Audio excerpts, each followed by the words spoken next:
the Democrats' weird message against Trump gains support. As financial support pours in for Harris's campaign, Democrats are following in the footsteps of Minnesota's former governor, Tim Walz, by attacking Trump and his Republican associates as just plain crazy.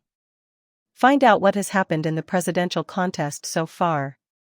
In a move that the Harris campaign has also started to mimic, prominent Democrats on Sunday panned the Trump administration and its running mate, Ohio Senator J.D. Vance, as strange and weirdy, coinciding with Vice President Kamala Harris's campaign's reporting of a substantial fundraising haul. On CNN, Minnesota Governor Tim Walz said that Mr. Trump says whatever insane thing pops into his mind. Walz's previous description of strange individuals on the other side was a hit with Democrats online. Transportation Secretary Pete Buttigieg characterized Mr. Trump as older and stranger, while Senate Majority Leader Chuck Schumer characterized Mr. Vance as odd and erratic. This week in Pennsylvania, two well-known governors will be the featured speakers at a campaign event for Vice President Kamala Harris. Meanwhile, Senator J.D. Vance, a Republican from Ohio, will be making his way west to Nevada and Arizona for the Trump campaign, marking some of his first appearances outside of the Midwest. On Monday, a rally in support of Senator Harris will be hosted by Michigan's Gretchen Whitmer and Pennsylvania's Josh Shapiro, as reported by Mr. Shapiro's office, outside of Philadelphia. This information was provided by Ms. Harris's campaign.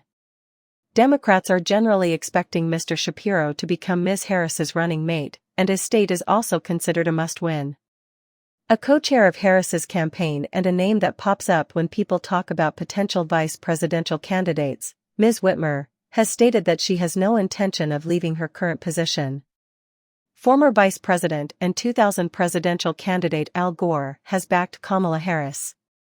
In a statement, Gore, a Democrat and a vocal environmentalist, called Harris a climate champion, referencing her fights against oil firms while serving as Attorney General of California. According to Pete Buttigieg, the current Secretary of Transportation and a potential vice presidential candidate for Kamala Harris, Trump is becoming older and stranger and has been rambling on about sharks and Hannibal Lecter, according to Buttigieg's comments to Fox News. His comments were in line with other Democrats' previous attacks on the Republican ticket, which they characterized as strange. This line of attack gained traction on Sunday following President Biden's withdrawal from the race. Vice President Kamala Harris's campaign announced on Sunday that it had raised $200 million, more than Mr. Biden's haul in the first 3 months of the year, in the week following. Another indication that Ms. Harris's rise to the top of the party's ticket has energized Democrats is that around 2/3 of that amount came from first-time donations, according to the campaign. The campaign also announced that over 170,000 new volunteers had joined.